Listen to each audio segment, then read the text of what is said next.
So my name is Sante. Trey West. Christina Smith. Zajani Azure. It's Rochelle Show. One of the most illuminating things that I learned from SoundStock when talking to you was you told me that it's very, very, very important to make sure that you're just as much a business person as you're an artist person. And so when it came to going to SoundStock and getting a sort of step-by-step way of looking at things and understanding of things, it felt illuminating. It felt elucidating. It felt like I was actually seeing what could possibly be. And that felt like enlightenment and freedom. So I'm very grateful for it.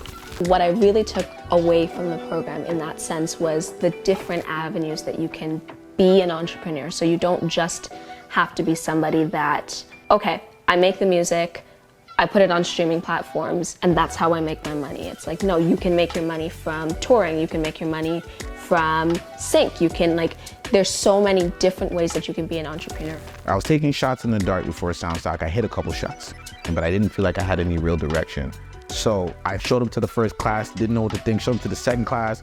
I think it was the second class or the third class where I was just like, wow, this was the first educational program I've ever been a part of since I've been born and raised in the city, where I ever felt like was actually tailored to what I was asking for. Beyond being tailored to what I was asking for, I got met with eye contact and handshakes. People actually cared about, where I was coming from and what I was saying and how I was saying it and why I was saying it. And I felt like I could relate to a lot of my peers in the class. So yeah, end of my spiel, I feel like SoundStock turned the lights on in the gym and I stopped shooting in the dark and started working on my form.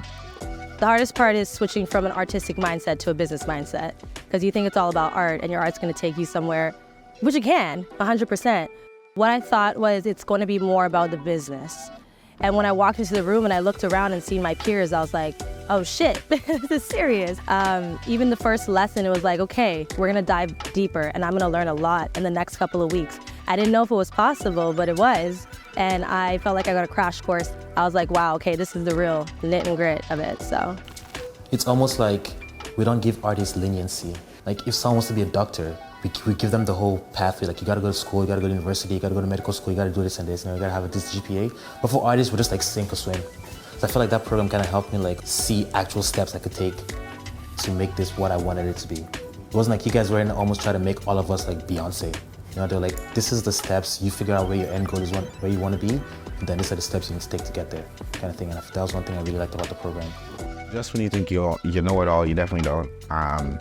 Keep an open mind, and I think the moment you close your mind is the moment you start making progress.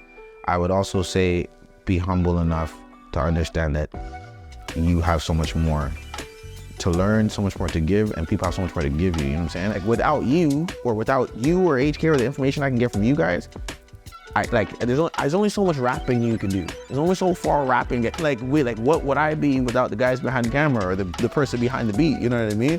So, or the people behind the information, you know what I mean, to get us, I just think it's a beautiful thing what you guys are trying to do, and I feel like it should have been done 20, 30 years ago.